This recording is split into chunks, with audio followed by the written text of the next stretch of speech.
Our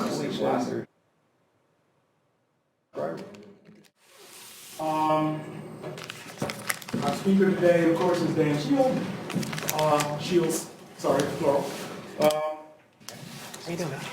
But in all candor, you really don't care about anything like that. The only thing you really care about is that this is Technology, cybersecurity, policy This seminar. is the Technology, Cybersecurity, Policy Seminar. Everybody, technology, cybersecurity, and policy. Again, technology, cybersecurity, and policy. We are fantastically pleased and happy today. We have both remote folks out there who are zooming in, and we have folks in the room. And our talk today is on blockchain impacts on cybersecurity and society. And there are all kinds of questions that you can ask about blockchain.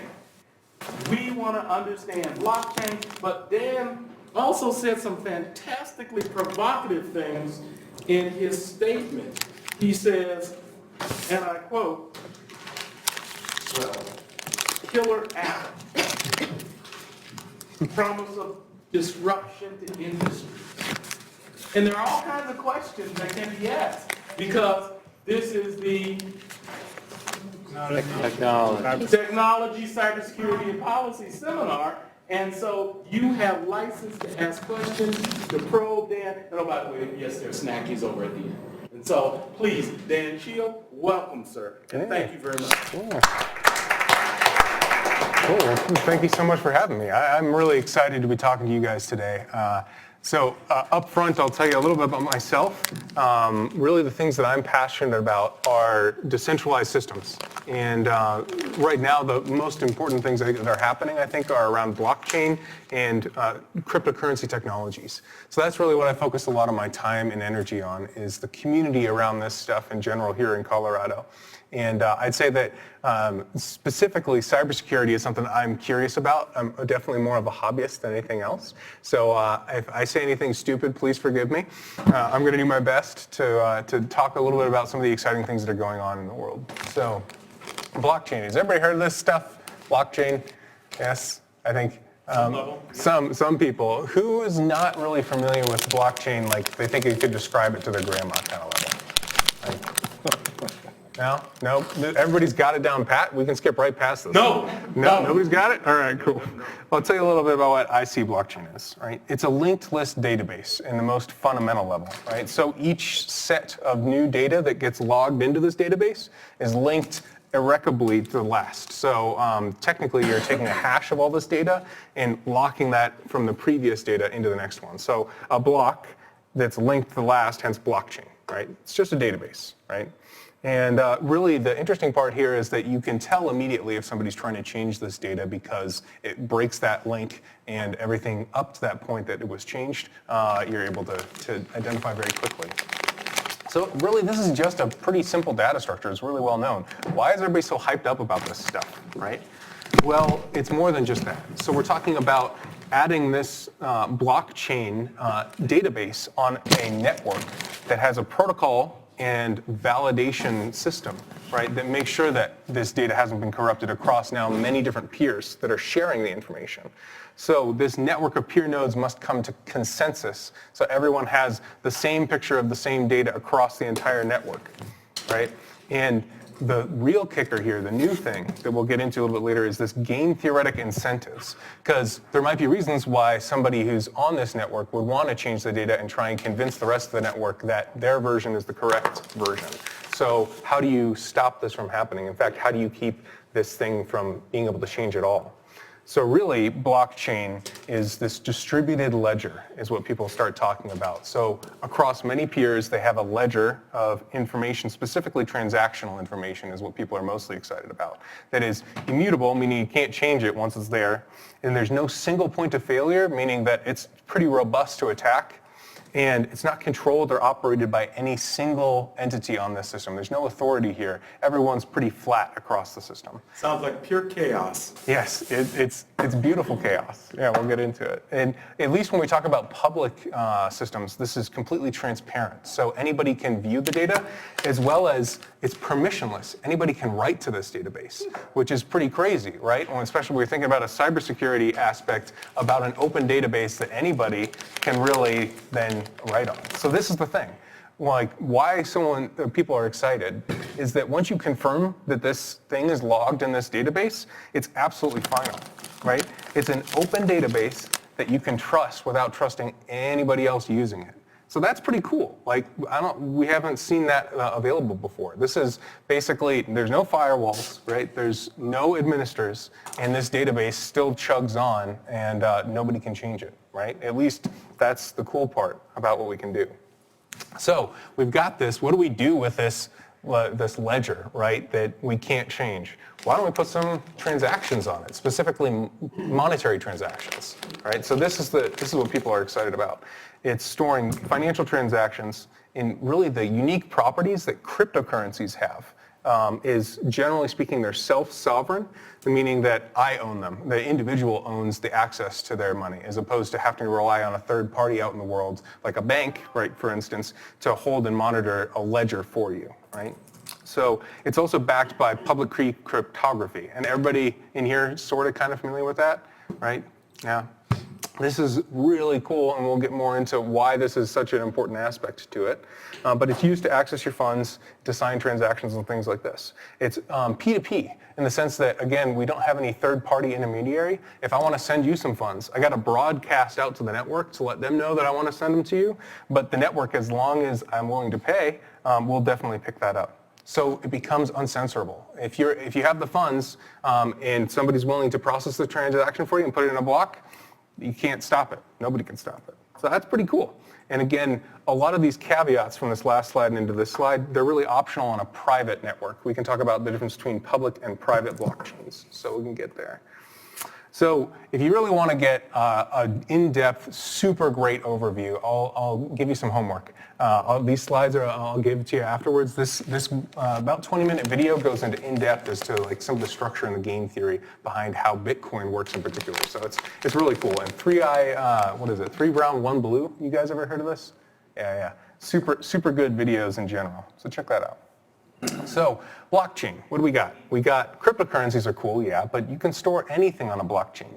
So people have been thinking about this more recently. It's like, well, it's financial transactions, but could we store things like identity, credentials, diplomas, maybe permits, deeds, or just general media, general data? Like you can put anything on there.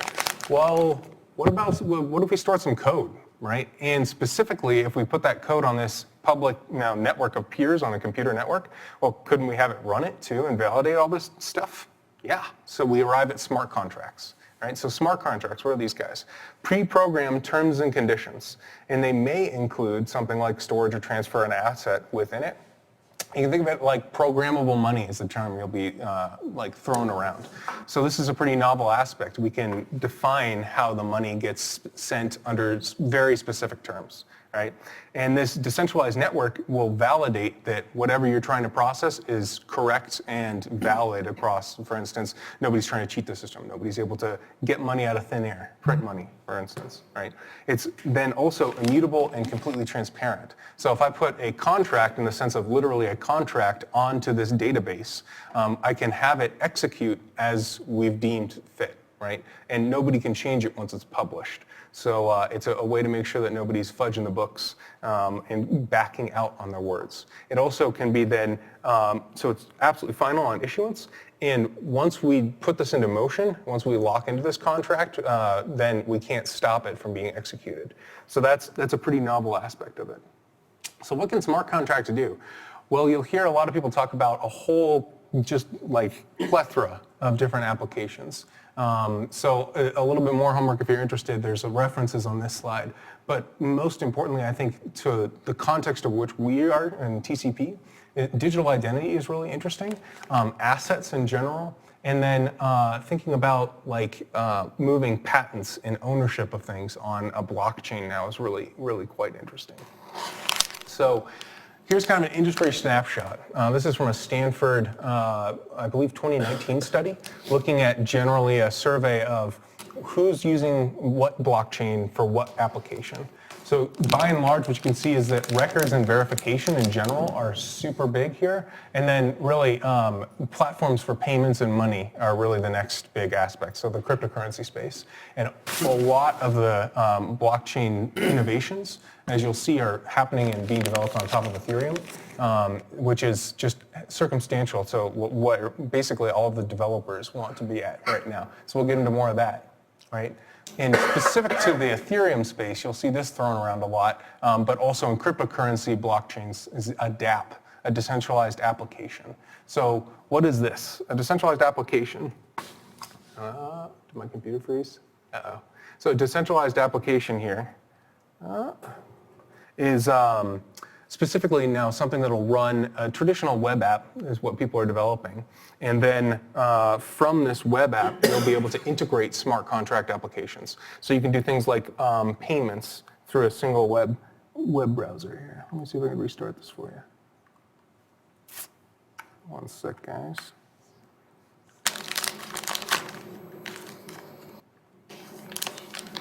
See if this will work. Yeah.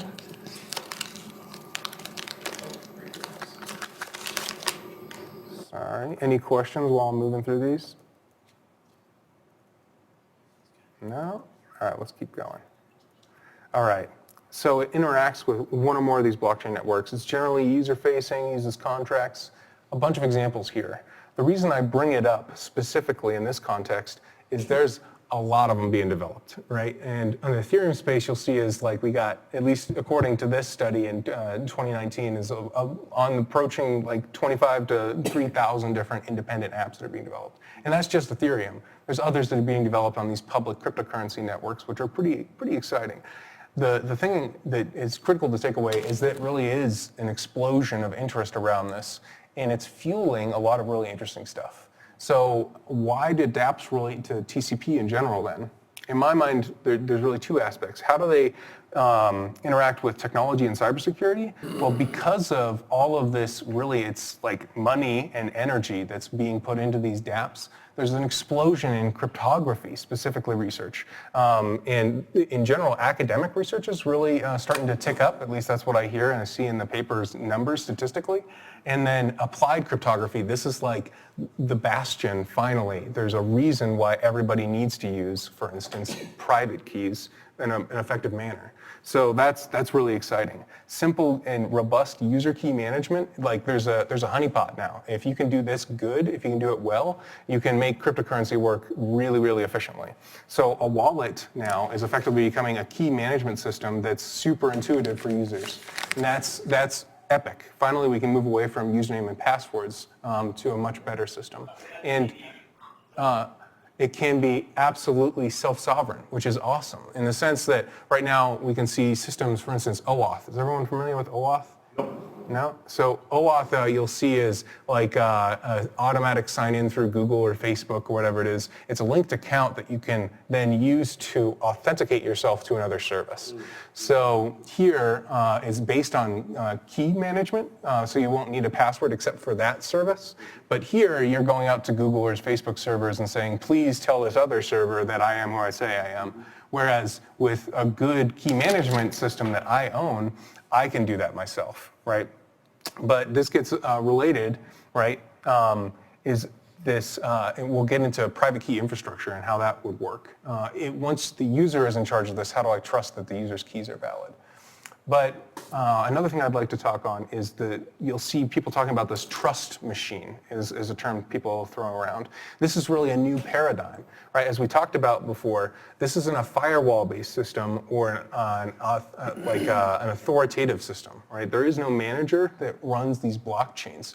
It's this game theory that really makes this happen. Right? So we also see that this game changer of this trust machine, we're able to, where we would have had to trust another party, a third party, a person generally, our service, right? Software can eat this. Now we can have a machine that we just put this trust into and can help us do things like escrow whatever it might be, an asset or a currency, or make sure that the contract gets done, whatever it might be. So that's pretty crazy to be able to see that happening. And we also see, which I'm super passionate about, is a move towards decentralized systems becoming more robust in general. So this is a key takeaway I'll hammer on again, is that it motivates interoperable standards. So blockchain itself is probably way overhyped, but finally we have a reason for people, because of cryptocurrencies and because of these blockchains, that we all have to start talking across networks in some reliable, easy way. So finally, this is a really good way to make this happen. It also is a great way to diffuse and dilute risk. So in the cybersecurity sphere, this is a great way to bring down the attack vectors. So instead of all these data leaks that you have to attack this one server farm, you've got to go and break into one dude's machine at a time, right, to finally extract all this information. So the return on investment for attacks is much lower in general. So that's a pretty big win for cybersecurity. So then, with those in mind, that's kind of what a snapshot of I would see happening today. But there's some key innovations that you should really be aware of.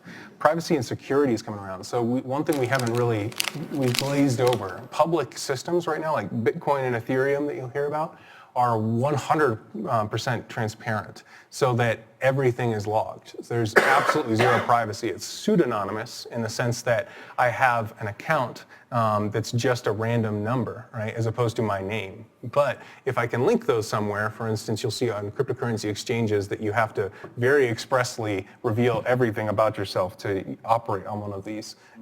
But that security, once it's broken, it's irreparably broken, right? It's an immutable ledger that no one can revoke, can stop, can pull down. So there's a lot of interesting things going on with like GDPR laws as well in this space. So I won't dive into that yet. But what we'll see is we have hybrid solutions that are coming online that are private chains and public chain hybrids. So we'll have a system that is a public ledger open to everybody, but what's linked to that is stuff that goes on behind the scenes that not everyone is allowed to see. So we can really do some interesting things with that. Second layer solutions being scaling solutions, and there's an additional slide, if you guys check these out afterwards, are really awesome, is to not only expand the capabilities of a blockchain network, but also to provide some privacy. Then another one, homomorphic encryption. Have you guys heard of this stuff? A few of you?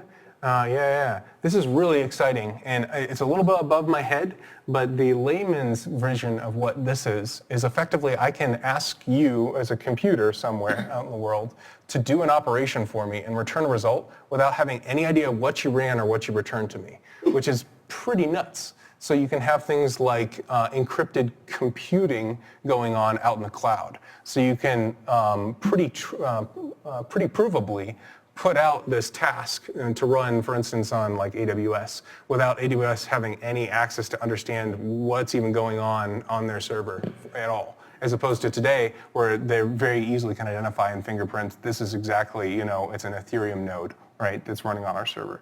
Or it might be specifically like private information that you wouldn't want to execute, like a smart contract that you don't want anybody on a public network to be able to see except for the other party. So check that out. Really interesting stuff. ZK proofs, zero knowledge proofs. What about that? Anybody heard about this? This is pretty exciting too. Similar in the sense that I can issue out to a public system a proof that I know something or have some piece of information without exposing what it is. So here we're able to do things like expose that I'm over 21 at a bar without telling you my birth date, provably mathematically, which is kind of nuts to think about. So these two put together are doing some amazing things for security and privacy on networks in general, right? There's also some really interesting things coming about with ZK proofs beyond just not revealing data, but also compressing data. So if I don't have to tell you the whole story, but I can prove to you that I have the whole story, you can do some pretty wonderful things about, for instance, the compression of the blockchain itself. So again, that's a little above my head beyond the scope of what we'll talk about today. Another really key innovation to watch out for, all right? And then one thing to keep in the back of your head, we talk about that this blockchain stuff seems to be pretty resilient so far, right? And all this stuff might be private, But how about accessing it? So your node, for instance, Monero is one of these privacy-focused currencies that we can talk a little bit about. And that's pretty provably, it's really hard to extract who you're sending funds to, although the amount is revealed. But if I know where you're issuing that from, I can very quickly identify all that's coming in and out of your computer system, which is a way that you can be exposed. So all this metadata associated with whatever this private information is on a public blockchain or otherwise is, you have to be really careful about. So that's like the cyber piece. Now moving more on to how does this affect policy and society, right? I'd say that we see this movement, and this is kind of what I'm really passionate about, is this society is demanding this empowerment from the bottom up. Like we see, I don't know about you guys, but it's like all these power structures that are so high up and so lofty, I can't really touch them. You know, it feels like I'm like have no control over the direction of the country, over the direction of like where my data is going and who's doing what with it, right? So it's like Google and Facebook and Amazon, FAGMA, I think is the acronym people put together for this, is people are kind of sick of this generally in society. So with that demand for privacy and choice and really more individualized empowerment, I think that this is why people are so attracted to these technologies, because they kind of embody a lot of this movement. And it finally, a lot of this private key infrastructure in particular is really key to enabling this owning of your own data, right? It's a resurgence again for maybe I shouldn't put everything out on the cloud, maybe I should have some of this stuff myself, right? And finally tools to make it easy to do so. And then, has anybody here heard of a DAO before, right? Yeah. These are decentralized autonomous organizations. So really interesting things are coming around, again, with that idea that getting away from the power structures that exist, maybe we can try new systems with digital governance to make things easier, right? So smart contracts can be enforced to really have policies that are auto-executing as we see fit, right? So interesting stuff is happening in this space I'll get more into a little bit later. Because of the cryptocurrency integration too, there's really interesting things we can do with skin in the game mechanics, right? If I have to have some money locked into this that I could potentially lose, we can play along with the game theoretics as to how I want to interact with people on a governance system of some kind. And again, to just prove that I have some kind of support in this contracts that we develop together and want to execute. And then another key innovation here is because of all this, now you own your own data, you have access to prove yourself on a network with this private key information that you store yourself, you can meet people where they are exactly. Instead of going to a polling booth, I can actually have voting mechanisms, for instance, that are just on my person in real time, for instance, like on chat groups, right, that I can do voting on in a trustable way, which is crazy to think about.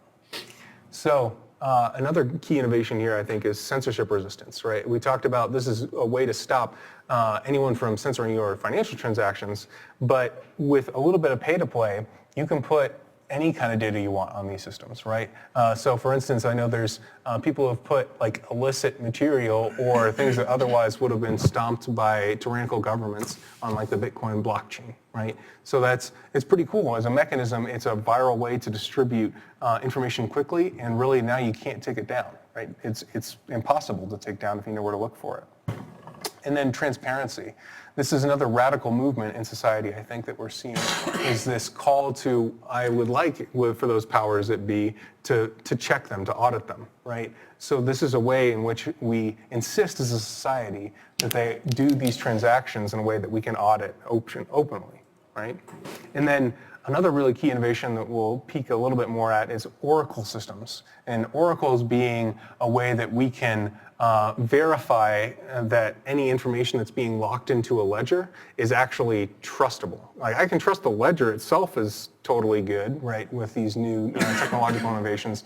But what about the data I put into it? How do I trust that Joe Farmer's coffee beans are organic if I wasn't there in person, right?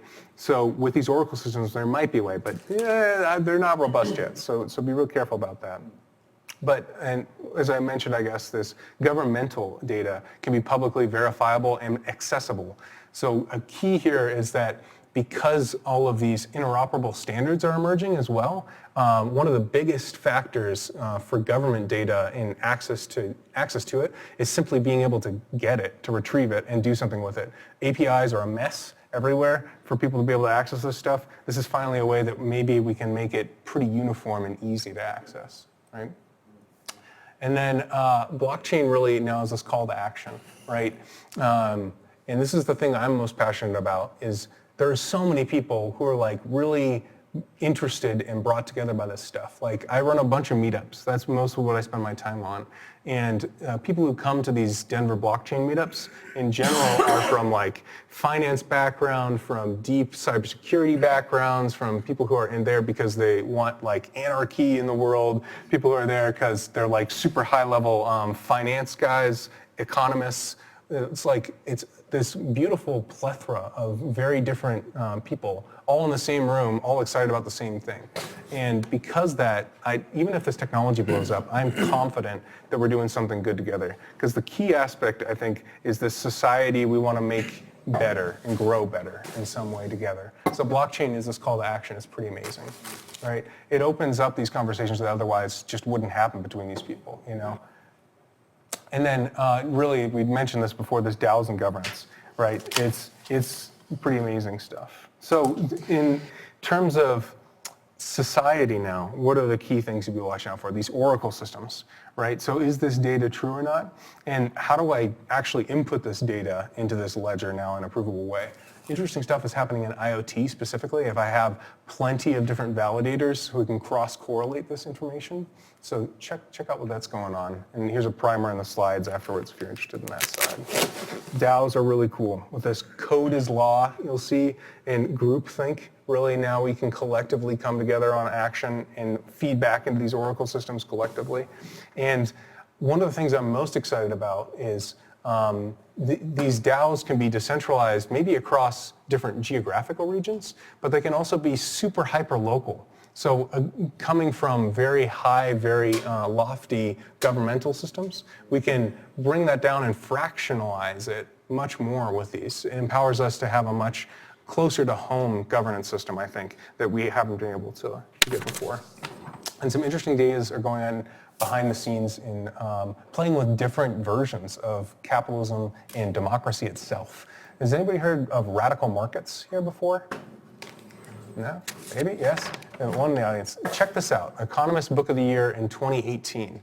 And a lot of interesting experiments in the Ethereum space specifically, again, are playing around with some of these ideas. It's pretty cool. So blockchain, again, it's really probably not what you want, right? In the end, I talk with a lot of people, consult a lot on, do you want to use blockchain in your business in some way? No, generally, no. But what it is it's really driving us all towards decentralized systems that are robust, that we can use, right? And so it's both this technological and societal innovations are coming about because it gets us all in the same room operating with some really cool tools, even if it's not the right tool, right? So one of these, the key thing I think I'll leave as a takeaway here is the web of trust, right? So if we all have really good ways to use private keys ourselves and to cross-validate that those keys are good and you are who you say you are, right? We can do some really amazing things. All of these things, kind of that underpinning level, relies on identity. This is a way to make that happen. So if you're interested in that, there's events that are going around the globe around rebooting the web of trust, as they call. There's a link to that there, so we can learn more about that. And then, if you guys are interested, how much time do we got left? Yeah, about maybe another 10 minutes. Check out Keybase. If you got a phone on you, and this is a QR code you can scan, generally, I'd say most iPhones, you can just pop out your camera and point it at that, and you'll come up with a link. But Keybase.io, if you want to explore with me, is a really cool instance of potentially one of the forerunners in what can happen for public key cryptography. So I'll show you guys Keybase.io. This is me on Keybase.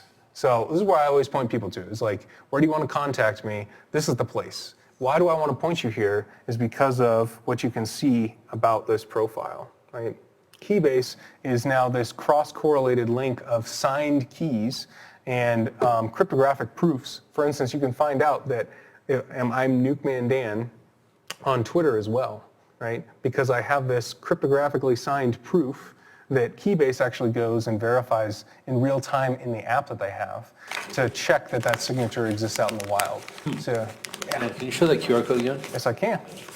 It's just, should be for keybase.io. Come on. Oh, actually, it's right here. There you go.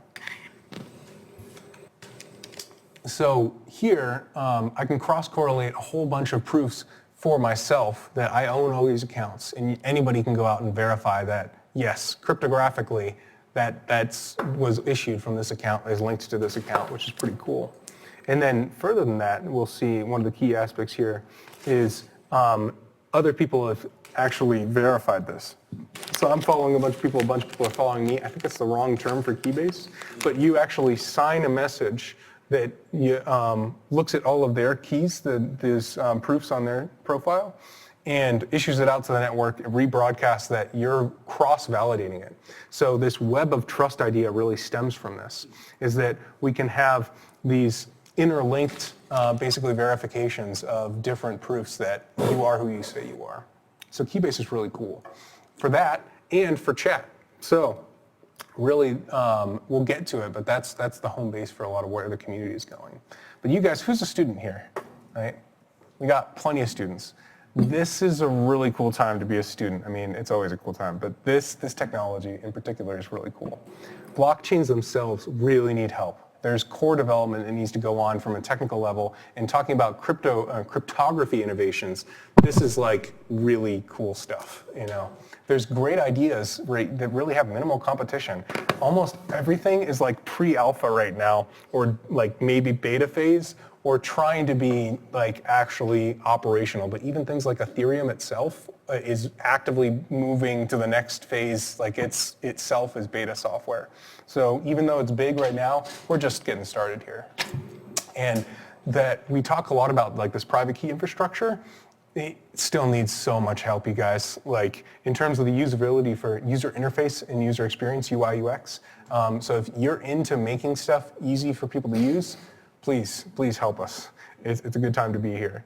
And then really, again, back to the cybersecurity side of things, the blockchain itself might be robust in a lot of ways, but the way you interact with that is still traditional cybersecurity. You have a computer, I need to make sure that thing's hardened. And now, instead of trusting some server out on, like for instance, Google and Facebook, right, or Equifax or whoever it might be, to trust them with my information, I'm in charge, right? So not only is this a user experience and interface issue, it's also educational, but man, we need good tools that are easy to use for people to have security and on their own personal devices. So it's a good time for this, right?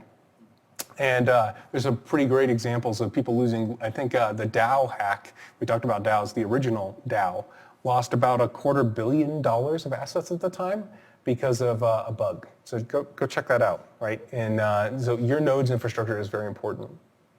And really, we need great leaders to steer us towards an ethical system because, like, you know, with great power comes great responsibility. We're bringing back responsibility to the individual. So we need those people who are going to help steer the direction of these powerful new technologies because they really are going to shape the direction of the near and far future, hopefully. And really, I think one of the most exciting things to be alive or be excited about is that we have amazing people who are involved in this space, which I'd very much like you to join. Colorado in particular, too, is a great spot for this. So I won't but show you this, but we have a lot of legislative support and political support and amazing companies that are right here in Colorado in the Denver and Boulder area. And there's a fantastic amount of really rapidly evolving stuff to go and check out. So you can go check out these links afterwards if you want. Number one thing though, and I'm asking you all to block this whole week out, February 10th through the 17th, Ethereum Denver is going on. So this is the biggest event in the entire, at least public cryptocurrency blockchain space right now is Ethereum Denver. We'll have 2,000 plus people coming out from all over the world, exciting projects, completely free. There's free co-working all week from, was it Monday, Tuesday, Wednesday, Thursday, that'll be happening at what I like to call the little Cryptorado's home base. It's definitely the spot to be in Denver. And then capstoned by that whole weekend is a hackathon with tens of thousands, hundreds of thousands of dollars in prizes and all kinds of great stuff. So don't miss this one. Go and check it out and apply today. You do need to apply to come. And then specifically here, there's the Boulder Blockchain and the Ethereum Boulder meetups. So if you want to get connected into the pulse of what's going on, those are the places to go. So there's links there for you. And then generally here on campus, we even have the Colorado, what is this? CU Blockchain is here, Cub, right? Who's here part of Cub? Anybody? No? Nobody? All right. Well, we got to get you connected with Kieran and the rest of the crew there. There's some interesting stuff going on. And then we've got the University of Colorado Blockchain Alliance, of which I'm seeing #1 guy sitting right here. So if you're interested in blockchain on campus, go and talk to Hunter afterwards. There's some really good stuff going on there. And so if you want these slides, here's a link to it if you want to scan that puppy. Otherwise, I think we sent it out to the mailing list earlier. So you can go and check that out. And then the other QR code is Cryptorado. You looking for the slides? I'll let you look at the slides. Cryptorado is really, in my mind, encompassing the community that's here. So I'd invite you, please, come and join. We have events going on every week down in Denver, and generally speaking, every week here in Boulder as well. And then monthly to quarterly have much larger things. And of course, ETH Denver is the cream of the crop, so don't miss that one. So cryptorado.org has a listing of all this stuff, as well as information about resources to find what companies are going on, what they're doing here in the space, an events calendar, and that Keybase chat. If you guys want to join it, there's a link there. And with that, I want to make sure all you guys know the next thing that's happening right after this. We're going to get dinner, and we're going to get some beers, and I'm happy to host you all just up the street at Backcountry Pizza, I guess. Has anyone been there? Is it good? Maybe? Yeah, maybe. So we'll definitely come and join us and keep the conversation going. We'll join the Ethereum Boulder meetup up there. So it'll be fun. And I think with that, that's pretty much all I got. So let's thank our speaker. There's a significant amount of time for questions, comments, assertions, strong disbeliefs about how it might emerge. And so I see a hand. Sir. In terms of cost, how is blockchain is different from the other databases? Yeah. So Is it always cheaper? So this one, I like to point out, it depends. But expressly when we're talking about public blockchains, these cryptocurrency blockchains, Vitalik Buterin, he's this guy who was one of the founders of Ethereum. He gave a great talk, and right now, the snapshot between using something like AWS and Ethereum to do the same stuff, because you can do generalized computing on it, is about 1 million times more expensive and 1 million times slower. So absolutely not. Don't do it for generalized computing. The reason you want to use a blockchain solution is because those key features, this immutability, the transparency, and the censorship resistance, and the permissionless stuff. And that's something you can't guarantee on AWS. So these scaling solutions, as we get into, I think I talk a little bit about this. Let me get into, yeah, I think this is it. These second and third layers that people start talking about, these are ways to do generalized compute in a much smaller network, or maybe even just one computing device, and then link back to a trust anchor. So this would be your public blockchain. And really all you'd have to link there is, for instance, like a hash of all of the stuff that you did off chain so that somebody else could verify it. So the security trade-offs there, like it goes a little bit back and forth. But really the reason you use a public blockchain specifically is because of those key features. Generalized computing, yeah, unless you've got a lot of money to burn, and no, don't. Yeah. Cool. Other questions, comments? Come on. Really? Yeah, here. I always got to ask the one about the unstoppable. What happens when that merges with AI and any kind of process that we don't want? I'm curious, when AI with an unstoppable code, what do you, I don't know. I have to think about that. Like, what are the ramifications? And then where you're saying ethical leaders, Vitalik did a pretty amazing thing after the DAO hack, right? They turned back the clock. Yeah. which was an ethical call. Controversial. Quite. Quite controversially. Yes. Or maybe unethical, unknown. Yeah. But, I think it kind of depends. For those of you who aren't aware, so these blockchains, generally we speak about you can't rewrite the chain. So this DAO hack lost the vast majority of people on the network all of their money. So it was a problem with some of the smart contract that people put their money into for the DAO. And the network decided collectively to break the rules and move to a different version of the history where that didn't happen, right? And so it's politically, there's a lot of contention in the community. It's like, but doesn't that like undermine the entire principle? Is that this is this immutable thing? Yeah, I think it's a really interesting ethical question more than anything else. And you also see it's effectively a crowdsourced decision, right? That for the most part, everyone went along with it, right? You, as validators on this network, you get to decide what you want to operate in terms of the software and what kind of history you see. So the network decided to migrate all together for the most part. Although there was, you'll hear in the blockchain space, a fork, right? There was a divergence. The Ethereum now exists and Ethereum Classic now exists, where Ethereum Classic did not undo the problem. They let it stand for the ethical reason, right? So does that mean in Ethereum Classical, all my money is still there, or am I still just a poor, I mean... If you put your money into the contract, it went away. It got stolen. It blew up. So Ethereum, yeah, Classic, the vast majority of people, that's why they moved to Ethereum, right? Moved along with the rest of the community there. Yeah. Well, If code is law, did the hacker break the law? No. So this is a great, I forget some lofty guy's quote is that like computers are absolutely fantastically good at doing a task. They're absolutely dead stupid, right? It did exactly what it was supposed to.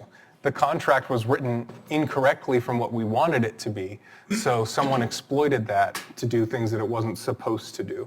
So the code was absolutely law. It did exactly what it was written to do. It's just not what we wanted. So does that mean that perfection is the only way?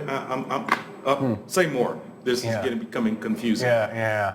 So I think that this is one of the key aspects, and this is from an architectural standpoint. When you're developing things for blockchains, you got to realize that this isn't a build fast and break stuff model like you'll see with almost all other software. Is that once you deploy this, people are going to be putting funds into it, at least again in these cryptocurrency-backed blockchains.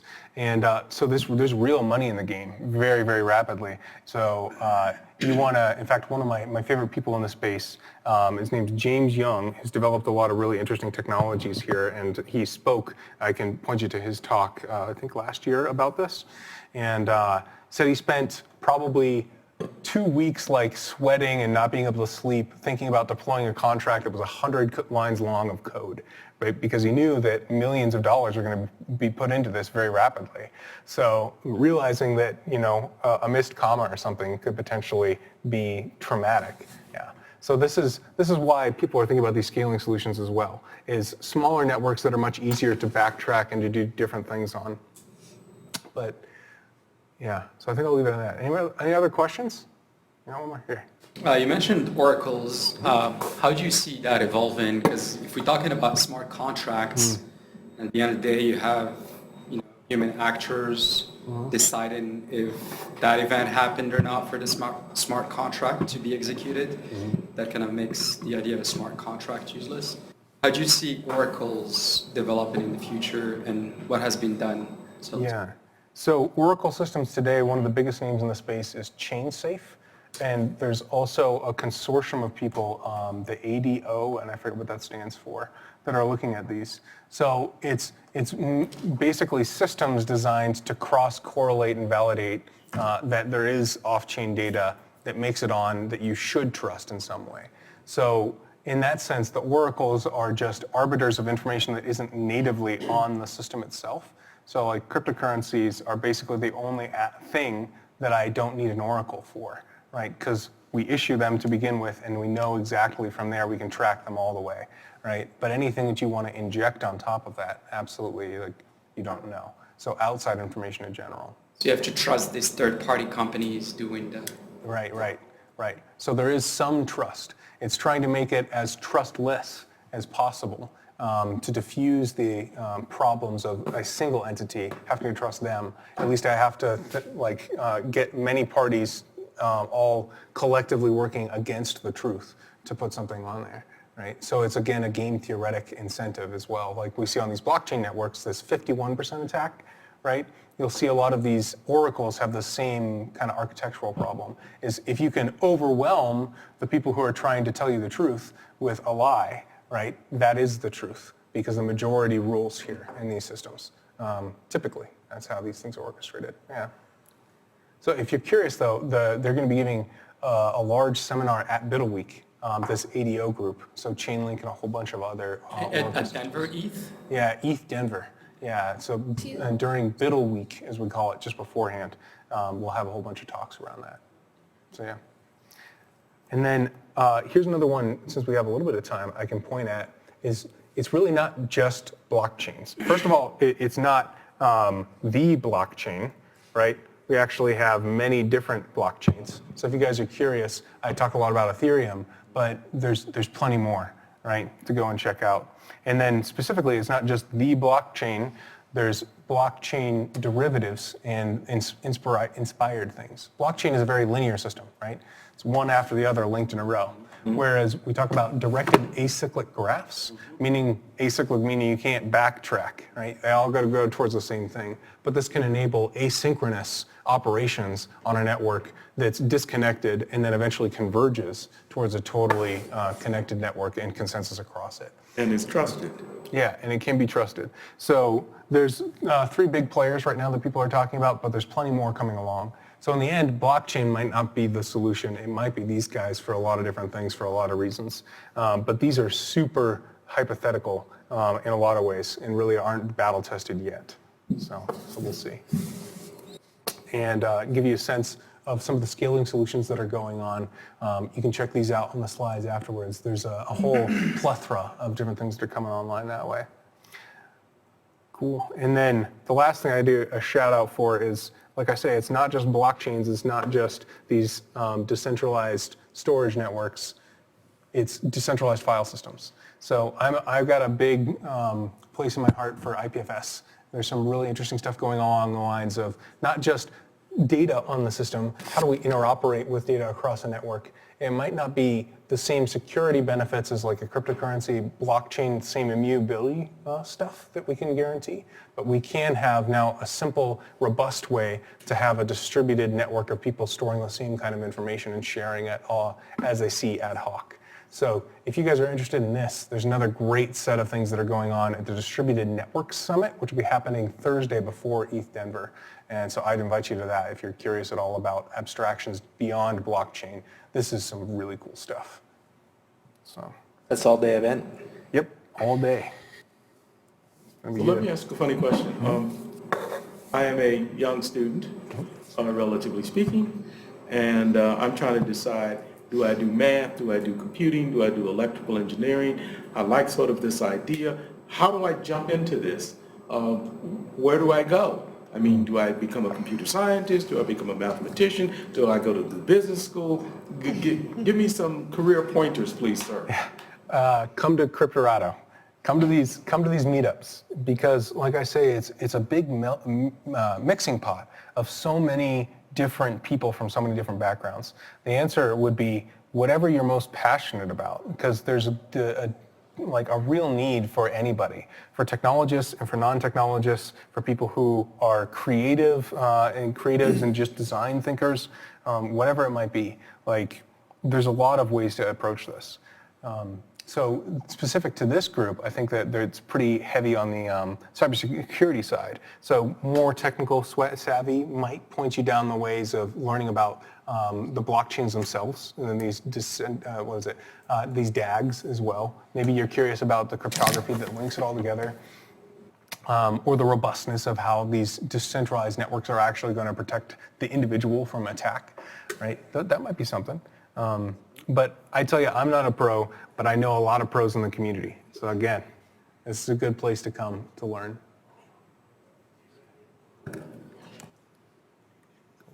There is time for at least one more question that will shock and surprise the speaker.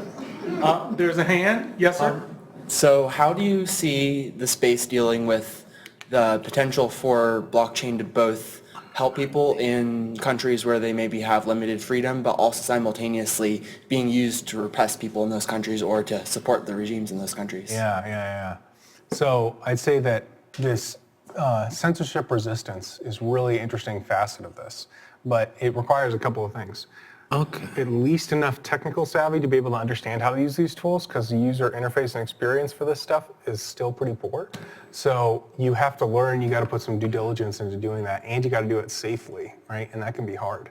And then 2, access to robust internet is still a big thing here for a lot of these systems. Like if you're going to be talking to the network, you got to be able to connect to them. So there are ways around this. But it kind of depends on where you're at. I know in Venezuela is a really interesting case study specifically for cryptocurrencies being used as a way to get out of the corrupt financial system, right? So there are ways that people are putting in the time and effort and have at least enough technical access to be able to implement some of this stuff. But you're right, in terms of oppression too, there's really interesting stuff to look at. For instance, China, WeChat. Is everyone familiar with WeChat? Mm-hmm. So, and this is stuff that I'm only vaguely aware of, but effectively it's the everything app, right? It's a social network, it's your payment platform. Everything you do, including your social credit with the government, what they view you as a person, is interlinked to what you do on this system, right? So integrating these beautifully distributed network systems, we kind of are moving towards a system that looks like WeChat. But we hope, again, we need ethical leaders to help drive us there, that we can ensure that we aren't exposing information that we don't want to be and having that used against us later. And this is definitely something I think, as a Snowden quote, is like, security isn't important until it is, right? Like you need it eventually, maybe. And Andreas Antonopoulos is another great guy to look for inspiration as to like, where we should use this to do some good socially and where it could be really bad. Andreas, I forget his exact term there. Check out some of his stuff as to like how people can use it for sure. An ethical leader creates something using this that creates a non-WeChat WeChat. What's to stop a non-ethical leader from superseding him and creating the non-WeChat's WeChat? So how do we win the arms race for a better ethical version? Yes. Yeah, that's based on entirely the people who are behind it. And much like we saw with the Ethereum split, right? Most of this technology is being developed completely open source. Right? So it's very easy that I say, oh, I like your network. I'm going to take it and then tweak it so that I'm the administrator of it. I think a lot of people talk about this in the cryptocurrency space as FedCoin, where a lot of people are trying to move out of the Fed and central bank systems with currency. And as a matter of fact, they're probably just going to fork it and use it and just tweak it so that they're the administrators of the entire network, right? Yeah, FedCoin. Isn't this FedCoin? That FedCoin right there. But that's not traceable. But yeah, the physical one is probably better than the digital one for anonymity, right? Yeah, more fungible. That's one thing I was going to add to that question is specifically, how do you see, I know that North Korea, they say that WannaCry particularly was maybe used to smuggle Bitcoin into past the sanctions in North Korea, that then they were able to transition into Monero through coin shufflers, and that was basically able to allow them to surpass sanctions, but then simultaneously Monero could allow people in other countries where they would being tracked would actually be a downside to them. How do we balance that kind of a side of it? Yeah. So I think there's another leader in the space, Eric Voorhees. He's actually here in Denver. He runs Shapeshift as the exchange here. He spoke really well about this in the sense that cryptocurrencies are a tool, right? And the analogy that he likes to use is it's very much like a knife, right? So the knife is something I can use very frequently to go ahead and chop vegetables, right, to prepare meals, whatever it might be. Maybe it's to save a life, right, for surgery. It can also be used to kill people, right? I can stab you with it. So depending on how you use this technology, it can be very broadly applied, So yes, it can be used for nefarious purposes, right? But in the eyes of who is that nefarious, right? And that's why I mentioned Andreas, he likes to point out, it's like, yes, you can be used to buy narcotics and things, right? But depending on where you are geographically, those laws can change dramatically. So privacy and security, yes, it's good that you're able to use it where you need it, where there's tyrannical governments. But what if you come into a tyranny, right? So these ethical dilemmas of, if it's totally transparent about who I am and what I am, what if it all of a sudden becomes illegal who I am and what I am, right? Like the Jews in Germany, and there's still places today where being a homosexual, you can be killed for that. Right. So absolutely, I think moving towards those kind of technologies, we got to demand that that's what we want as a society, because it's better for everybody in the end. It's like they said, one of the founding fathers was saying, if you give up liberty for security, you get neither. So. Yeah. So let's thank our speaker for an amazing presentation. Slides will be available for the students. I'll get them posted on Canvas. There is a meetup that's hidden somewhere, 2319 Arapahoe Avenue in Boulder, Colorado. And I think 2319 is a prime number. Anybody? Yeah. So, again, thank our speaker. Fantastic talk. Thank you all there. Yeah, thank you for your time. Oh, okay. I'm well. I know what